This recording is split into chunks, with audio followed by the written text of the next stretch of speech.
eu descobri algumas coisas interessantes. Em primeiro lugar, eu descubro que o texto no original grego, ele é dúbio. No original grego não tem aquela pontuação que nós temos em português. Eu tenho aqui o The Greek New Testament, que é uma edição clássica do texto grego do Novo Testamento, e eu tenho aqui também a última edição do Kurt Aland Nestle. Essa aqui é mais usada para exegese bíblica, e essa aqui é mais usada por tradutores da Bíblia. E tem um aparato crítico e tudo mais. Eu sei que as traduções em português colocam geralmente assim: em verdade te digo que hoje estarás comigo no paraíso. Esse que não está no original grego. Ele diz em grego assim, ó. Kai epen autor, e disse a ele, amen soi lego. Em verdade te digo, semeromet emu, esse ento paradeitso. Hoje estarás comigo no paraíso. Agora, a questão da vírgula não está no original grego. A vírgula foi uma questão colocada posteriormente pelos editores. E o que eu procurei mostrar ali é que aqui um conceito dogmático ou doutrinário influenciou na tradução. Fazendo uma análise do comportamento do advérbio entre dois verbos, eu descobri uma regra gramatical do grego koiné. Como é que se descobre uma regra gramatical do grego, Rodrigo? Eu vou explicar para você. Hoje, na atualidade, com as línguas que são faladas hoje, é a gramática que normatiza o idioma. Então, por exemplo, se eu falar assim para você, isso aqui é para mim levar à casa do professor, você vai falar, Rodrigo, está errado. Por que está errado? Não, porque a gramática diz que mim não pode ser sujeito da oração. Então, não é para mim levar, é para eu levar. Então, quando você corrige a minha fala, você corrige a partir de um erro gramatical, porque é a gramática que normatiza o uso correto da língua. Porém, nas línguas antigas, principalmente as línguas mortas, como o hitita, o caldeu, o aramaico bíblico, o sumeriano, o próprio egípcio, todas essas línguas antigas, o hierático, você nem sempre tem uma gramática normativa. Então, como nós descobrimos as regras gramaticais? É olhando o comportamento dos escritos que foram preparados originalmente naquele idioma. E a partir daí que nós descobrimos as regras gramaticais. Então, diferente das línguas atuais, em que a gramática normatiza o uso, no passado é o contrário. É pelo uso que eu vou sistematizar, normatizar a gramática. E fazendo uma análise em vários outros textos da Septuaginta, que é a tradução grega do Antigo Testamento, e outras porções ali do grego koiné, que é o grego usado no Novo Testamento e na Septuaginta, eu descobri uma regra gramatical. Que todas as vezes que um advérbio, você sabe, o advérbio, diferente do adjetivo, ele qualifica um verbo. O adjetivo qualifica um substantivo e o advérbio qualifica um verbo. Então, por exemplo, bela é um adjetivo, porque qualifica um substantivo. A menina, bela. Agora, advérbio qualifica um verbo. Por exemplo, correu velozmente. É um advérbio de modo, né? O hoje, semeron, em grego, é um advérbio de tempo. E eu notei que esse advérbio de tempo, todas as vezes que ele aparece, eu analisei mais de 270 casos, todas as vezes que ele aparece entre dois verbos, ele sempre, de maneira incondicional, qualifica o verbo da antecedência. Essa foi a regra gramatical que eu gastei 5 anos para descobrir. Todas as vezes que o advérbio semeron estava em contradiço entre dois verbos, de maneira dúbia, ele sempre qualificou o verbo da antecedência. E isso eu percebi também com outros advérbios. A tendência natural da língua koiné, especialmente aquela encontrada na Bíblia, por uma influência do hebraísmo que havia nela, ou do aramaísmo, ela sempre trabalhava com essa norma.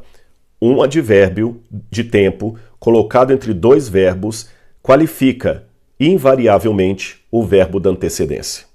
Aplicando essa regra gramatical ao texto de Lucas 23:43, eu sou obrigado a ler assim: Kai epen auto amen soi lego semeron, vírgula, met emu, esse em teu paradeso. Ou traduzindo em português, em verdade te digo hoje, tu estarás comigo no paraíso. Ou, em outras palavras, em verdade te digo hoje, hoje que te falo, tu estarás comigo no paraíso no futuro. Eu sei que a versão que eu tenho aqui coloca a vírgula depois do semeron, mas como eu disse, isso aqui é apenas por uma questão de dogmática e não de gramática. Foi essa a minha defesa.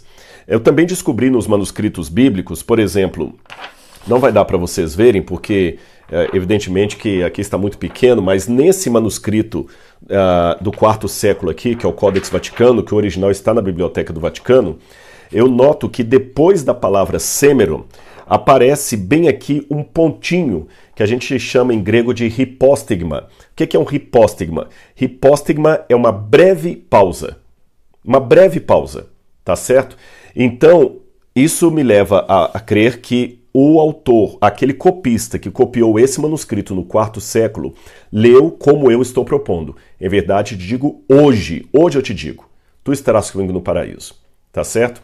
Inclusive, a tinta que está vazada nesse hipóstigma é a mesma tinta das letras, então ela não representa nenhum tipo de adereço que foi colocado posteriormente no manuscrito. Ela é original. Além disso, também você tem o Codex Bezae, que chega na mesma situação, e testemunhos de outros pais da igreja, como Teofiláquio, que fala que já havia na época dele pessoas que estavam na dúvida quanto a qual seria a leitura de Lucas 23, 43.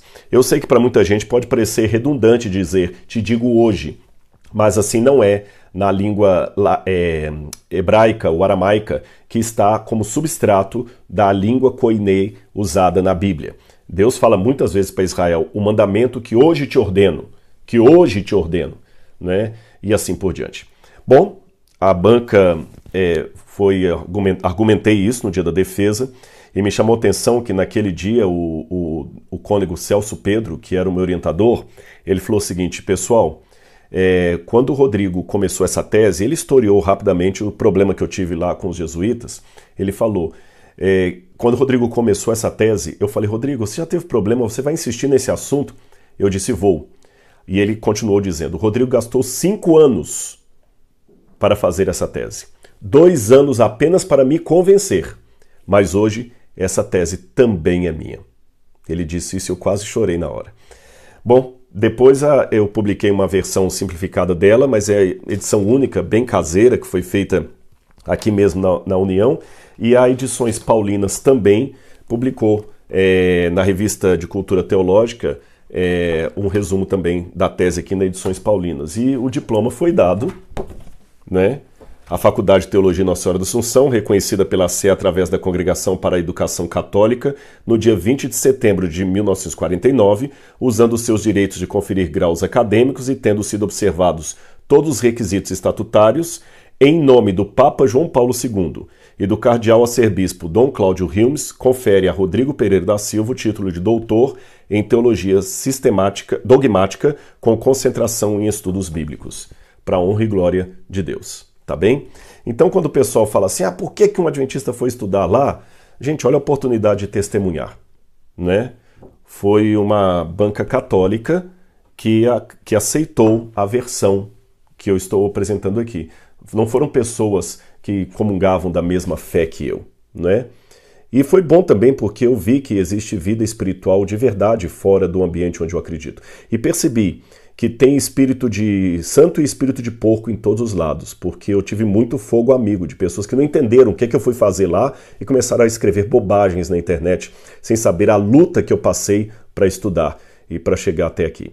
E do lado da Igreja Católica também eu tive das duas formas. Eu tive padres maravilhosos. Nossa, se eu contar para vocês algumas histórias de padres que me trataram tão bem, e aqueles que não trataram bem, bom, tem gente de todo jeito, em todo lado. Eu só peço a Deus que eu seja uma influência do bem. Não por soberba espiritual, mas para glorificar o nome de Cristo. E aprendi, se você quer, você dá um jeito. Quando você não quer, você dá uma desculpa. Espero que você tenha gostado desse vídeo e entendido a minha explicação por que eu acho que o correto é dizer, em verdade, digo hoje, tu estarás comigo no paraíso. E já tem algumas versões da Bíblia que aceitam essa tradução como eu estou propondo. Um grande abraço, que Deus abençoe você e sua família. E sonhe com Jesus, que você chegará lá. Um abraço.